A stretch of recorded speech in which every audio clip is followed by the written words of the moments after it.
Good morning and welcome to Passport to the World with Cathy Retief-Neil.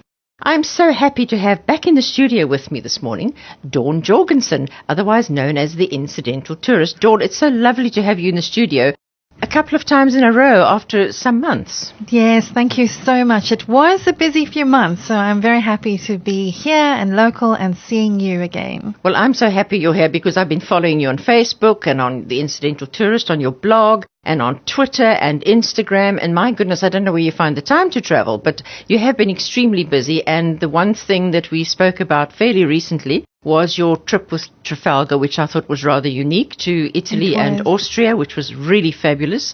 You know, this whole conscientious traveling and eco-consciousness and, you know, all these things that have become such a part of our lives nowadays, hopefully more people's lives, is so important. People don't just want to ride the elephant anymore and you know, swim with the dolphins and do all the things without knowing what's going on and how these animals and petting lions, why is this available? What do these poor creatures go through for our enjoyment? It's like when I see these things on Facebook and they have this tiny little miniature dog or little horse that can fit in your pocket. It infuriates me. I know. Why and I do say, we need why that? are we doing this to animals for our amusement? So pretty much like you know, some people love what you do and some people don't always love what you do because I think it's you make them feel guilty. But we're not going to be talking about that today. We're going to be talking about a little bit more leisurely trip to Madagascar. We're going to be talking about ocean therapy. Is that what you call it, lying on yachts and sipping champers? Okay. You know, when you're on a catamaran, off an island, I think it definitely is ocean therapy. I mean, I've had a very wonderful year, some beautiful experiences, and some really special destinations that I've been lucky enough to visit, and always trying to stick with this theme of sustainable travel. And, what you mentioned, it's so true, but I think travelers are asking the right questions and they are wanting to do the right thing. And the more we spread the word about that, the more likely that's going to happen. It's all about just educating and encouraging people. And I always repeat myself that doing the right thing, traveling sustainably, does not mean a compromise on luxury or experience, as this trip to Madagascar, which I'm in to talk about, will confirm. Because Madagascar, I always say to people, I say the same of yoga, by the way, I say Madagascar is not for sissies, because unlike the other islands that we're more familiar with, Mauritius, Seychelles, even Reunion Island, which can really be done quite easily, I think Madagascar... Gentle holidays. Yes, Madagascar takes a little bit more planning, and I think you need to just go with an open heart and an open mind, ready to embrace what this very unique place, this very unique island destination has to offer. I had been to Madagascar before. I was there about 3 years ago. I went on my own. Flew into the capital, Antananarivo, met a driver who spoke French and I spoke no French, and, went up into Nosy Be, which is a national park where you have beautiful walking trails through the rainforest, and obviously you can see lemurs. I visited a place that had these incredible chameleons that are, 20, 30 centimeters big. It is, after all, a place that has evolved completely independent of the rest of African landmass. And so there were no animals or enemies for these animals. So they're bright green and the lemurs are white and black. And it's a happy life on Madagascar for the animals because there aren't really any predators. Except for man. Well, that's another story. And, on that trip, I then went to the East Coast and just spent a couple of days, just in this tiny little, very simple resort, just with water lapping right at my feet and lots of walks in the rainforest and lemurs trying to steal some of your breakfast if you're not watching it yourself. So, that was my introduction to Madagascar, and I just fell in love with it. For a long time afterwards, people would say, if you could go anywhere now, where would it be? And I'd say Madagascar, because I love the wilderness and I love nature. And you love the ocean. And I love the ocean. And it just seemed Madagascar to me was like the naturalist's promised land. It was just this destination that was a little bit unknown, a little bit wild. Is it still pretty sort of untouched? On the mainland, there are a lot of companies that have now arrived and are mining Oh. And so you see quite a bit of deforestation, copper mining. Oh. So there is you see on the mainland, like with a lot of African countries, that there are problems that have arisen from other places. Canada, I'm always surprised to see Japan, China now having contracts to mine. So, you are aware of the impact that this is having on the mainland.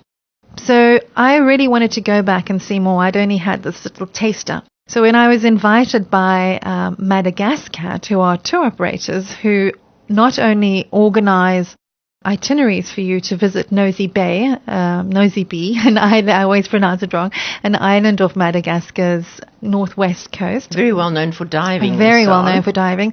I was thrilled. They not only can help put an itinerary together that suits you, but they also have luxury catamarans that you can stay on for now you're talking my 4 language. or 6 or 7 night charters.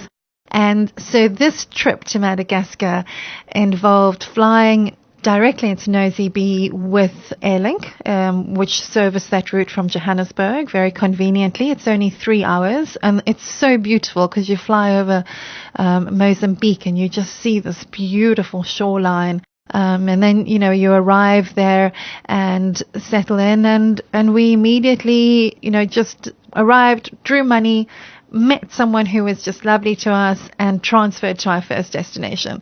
So off Nosy Be, there are lots of little islands that are worthy of exploration. Some are big, some have, or bigger, have villages on them, and others are just tiny little, almost fluffy, although not fluffy in the fluffy sense, but fluffy in like lots of dense vegetation, and you just see them scattered all over.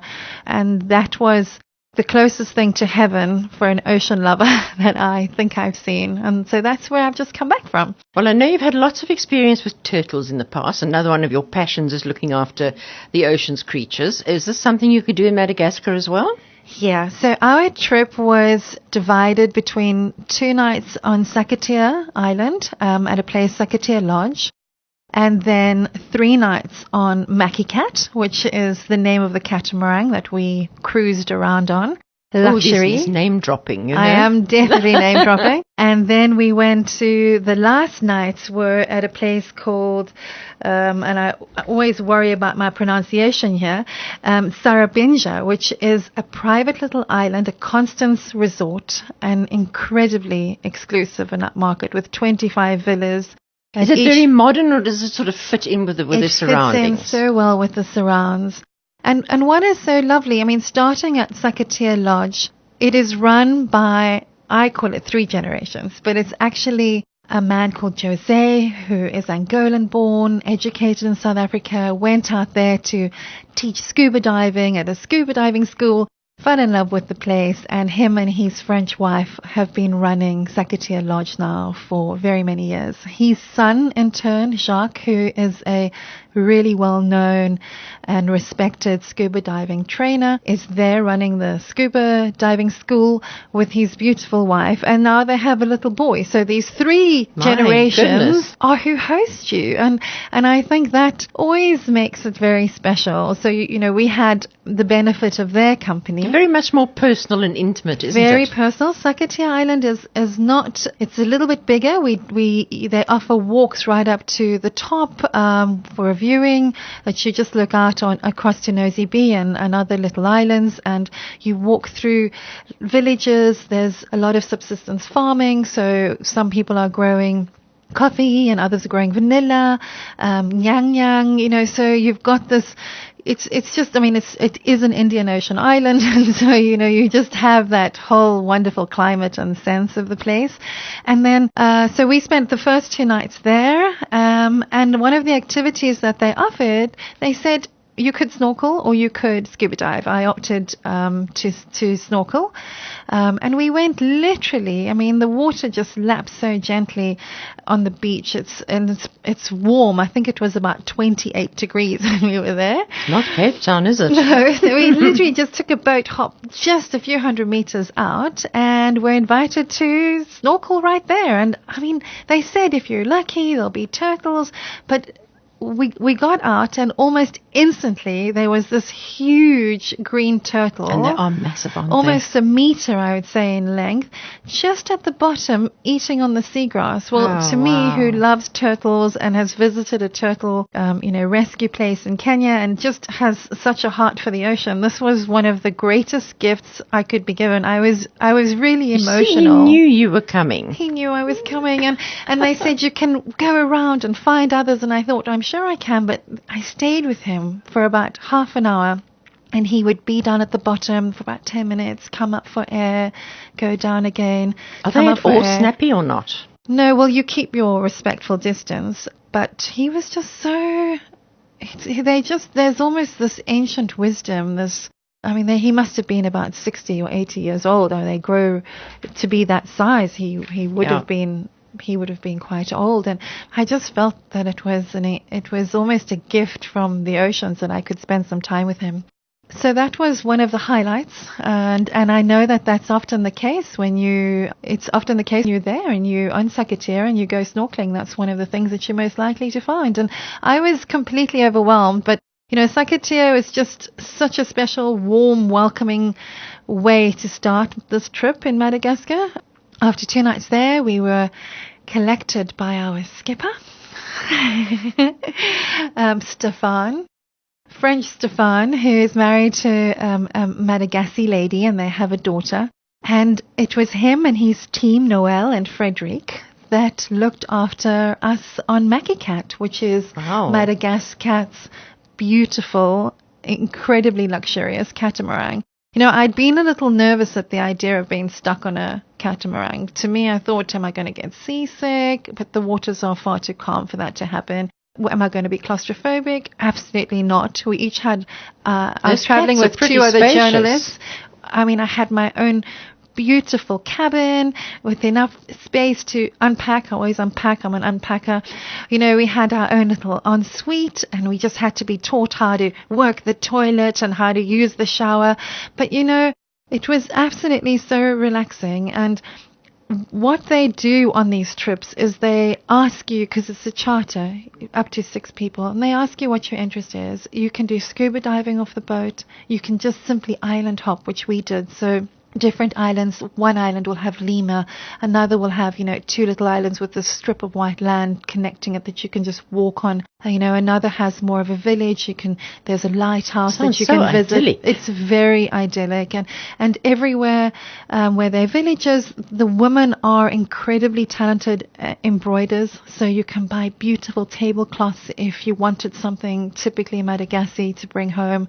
So if you want to snorkel, if you want to fish, some people go and fish. I obviously don't fish, but we did snorkeling, but in between that, you are just on this beautiful catamaran where we lay up on the deck and watching the water go by as we pass little islands. I read 2 books. I don't know when last I read a book, let alone 2 books. We drank gin and tonic after the snorkeling, and we were just given. We would be called for our meals, and in the morning it would be, when you arrive on the boat, the baskets are overflowing with beautiful fruit from the different islands, which we just worked our way through, from pineapples and mango, all beautifully cut for us by the chef Frederic. And then I'm vegetarian, so for me... I was just going to say, Dawn, I have to get rid of this image in my mind.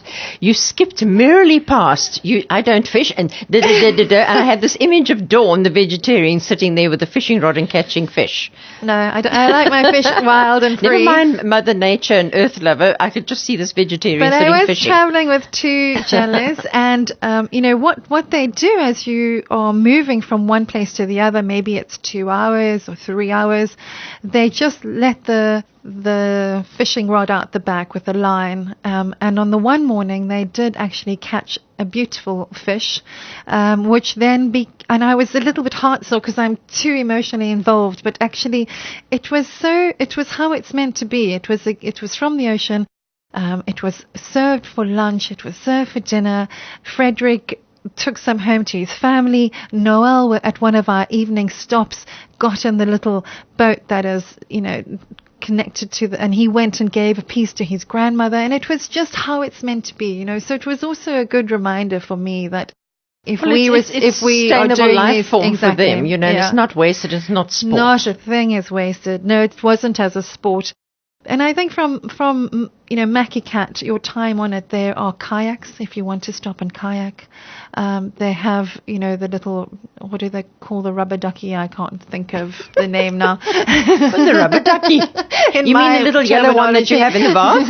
We went on the one morning and we just visited a local village, and it's so non-commercial, and just to have the privilege of going in and we met the teacher and we met some of the children, and it was just done so respectfully, and just getting a little bit of an idea of how they live and how they are sustaining their communities off the ocean. These pirogues are so photogenic, they just come up. You see them so far out, and the fishermen are just so brave, but the waters are very calm, or were very calm while we were there. Must be pretty clear as well, aren't they? Very, very clear. And, from there we went snorkeling at a few sites, sometimes just off the boat. And that's another thing to mention. The waters were so warm. And after dinner, I was traveling with Pippa de Brain, another journalist, and also a water baby, and we would have dinner early, but by 8:30 we would say, "Stefan, can we swim?" And he would sort of roll his eyes and say, "Of course you can." And we would be, off the back of the boat swimming, dark skies. We said, please don't put on any lights. We just wanted to really be as immersed in nature as we could be. And imagine Cape Town, if we swam at night, I think we'd get eaten by a creature or a shark. I wouldn't swim at night in Cape Town. Maybe at the aquarium. Maybe at the aquarium. So I think that the whole message that I got is I'd had a very busy year. And when I was first asked on this trip, I wasn't sure what to expect. Madagascar does take a lot of planning. There are sometimes problems with officials at the airport trying to bribe you, which they should just be ignored. But, I think really this is a destination that deserves to be looked at for holiday But you makers. Should be armed with information before you leave. Be armed. Just, you can go to MadagasCaT, for example. You can say, I want to go for a week. I have children. We like to be in the ocean. We'd like to go kayaking. We'd like, and then let them design something that works for you. And really and truly, to be on a boat, island hopping, it's really the thing of dreams. And, for someone who loves the ocean, it really was a special experience. Well, I'm so glad you could experience that after all the globe-trotting you've been doing. And we always joke about it and say, who can call this work? But it is actually kind of hard work traveling. And because all the time you're traveling, as much as you're enjoying the experience and meeting people and the intimacy of it and making friends and all the rest of it, you still have to work, and your mind is sort of geared to work, and you take lots of photographs, and you take in a lot of information, which at the end of the day you benefit from. But it is still work. It's fabulous work, but it's still work. And it can be tiring when you're flying around and, taxiing and boating and all the rest of it. Exactly. So I'm just glad you had some time for some R&R there, but you said it is not necessarily for sissies. Well, I say that's just, I think, flying into the capital of Madagascar's capital. It's really wonderful that you can now fly directly into Nosy Be, because it's just easy. Super. It's small. It's got everything that you could hope for, and really beautiful resorts and island resorts around the main island of Nosy Be. And if you just wanted a break, we were staying at Sakatia Lodge, who offered us beautiful meals, but we actually just walked down the beach the one day and ate at a local restaurant, because you just want to be a little bit immersed into it. Yes. And really just see how people are living, and the conservationists that come out of, homegrown conservationists. The guide that we had on our walk, he showed us his home. He also works with creating awareness about turtle, how they need to be protected. And on the side of his home, which is made out of wood, was this beautiful mural of a turtle, because he said, that's his life, and that's the message that he's sending. And he's always there to tell people that the turtles, as well as the other animals in the ocean, need to be protected. And I must say that all the time I was saying to myself, firstly, how relaxing it was to be on the boat. Just that rhythm of the water and the waves. one night we... Oh, Dawn, I can hear like me, you're a Pisces. I'm an Aquarian. You're early in February, so we're both water babies. We're water babies. Yeah. You know, and I just to be so relaxed, and any time near the ocean is wonderful. And I've never, in all the places that I've gone snorkeling and diving, and I probably shouldn't say this, but it's true, I've never had the abundance of fish, you know, the pristine waters. And you know, when we went on to the luxury lodge, which was for our last 2 nights, Tsarabanjina, the Constance Lodge, there, even though it was luxury, when you walked off the beach and you went into the main area, the dining room and the lounge had just sea sand underfoot. You know, they've built an upstairs area where you can, you know, get dressed up. You don't wear shoes the whole time that you're there. So even though your rooms are completely luxurious and in front of your villa, you have your own little deck chairs and you can just step out into the water and swim, which I did. I did alone first thing in the morning, late at night. You just feel so safe because you are so safe in the water and just in the areas that you're visiting. Dawn, I wanted to ask you were talking about snorkeling, and the other concern that I have, especially having people on my show like Mike and Linda Markovina, was how did you find the coral reefs there? This is always of concern, of course. It definitely is, and I've seen some very bleached or damaged coral reefs in some of the places, especially Asia, where I've been. And Mike and Linda actually put me in touch with MadagasCaT to facilitate this trip. So here, especially the Constance Lodge, Tsarabanjina, their deputy or assistant manager is a marine biologist. Oh, so they actually have someone there all the time who is monitoring what's going on. And I did a half-day snorkeling trip with her. And the coral is completely pristine. There are a couple of months when it's really warm, January and February, where they see a bit of damage being done, but that's completely natural. It is not because of pollution. As long as it's natural damage, and it immediately comes back. And going out with her and the dive guide, you know, we would just start snorkeling, and then she would point, and there would be this huge big octopus that was tucked up, or crayfish peeping out of the rock face, and you know, bright blue starfish and barracudas. I mean, the abundance and the diversity of fish that I saw there blew my mind. I actually came up and I just felt, this is my next calling. I need to go and save the oceans, which I'm already trying to do on a moderate level. But, you know, it really reminded me, being in such a pristine, the protected area, what we're fighting for. Absolutely. I mean, when you think of how depleted our fish resources are in South Africa,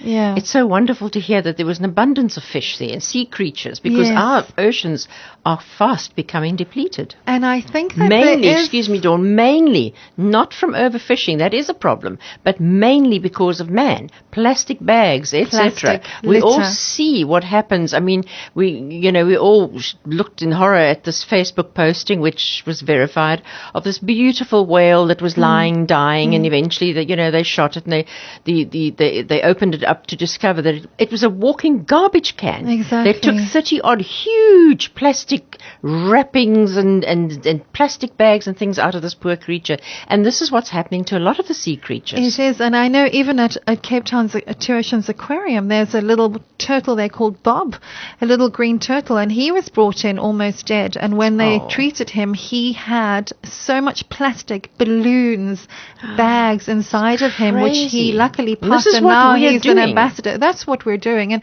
And when you go into these very, very rural areas with these small villages on these tiny islands, it's not those people that are causing the damage. They don't have plastic. It's us. It's us with our disposable water bottles, our straws, which are just so ridiculous. Are the worst. And not recycling, even if it says recycle. And there's just so much that we can do. And going to places like Madagascar, and I can't recommend it enough as a destination. I would go back there in a heartbeat, especially if a catamaran was involved. But, I just find, I heard stories about how sometimes they will arrive on an island and there are sharks that have had their fins taken and are lying there. There are stories about some boats obviously coming too close. The sea cucumber, that is a market that is seeing a lot of the sea cucumbers taken out. So there is a lot of damage potentially in the making, and hopefully there are enough organizations that can try and put stop to some of it before any damage is done. Well, but we for hope now, so. it's the place to be. Well, we're busy destroying this planet of ours, and heaven knows it's so nice to hear about a few places that still are relatively pristine and that you can still visit. And hopefully, there'll be more like that in the future, because we have done an awful lot of damage to our planet. There's some people who say if we don't get to Mars one day, we're in trouble. True, but I must say that all the places that I stayed at here and on Maki Cat, they all have such strong recycling philosophies, solar panels, cleaning their own water. I mean, it's actually really amazing the effort that they're making, and that is another fine example of how you can travel and learn how we too can come home and just implement that kind of practice. Absolutely. Well, Earth Mother Dawn. Yes. Please give us your website, because I think there is a lot of benefit to reading your website, apart from your wonderful writing skills. Thank It's you. just all the things that we talk about on radio, and why I love having you in.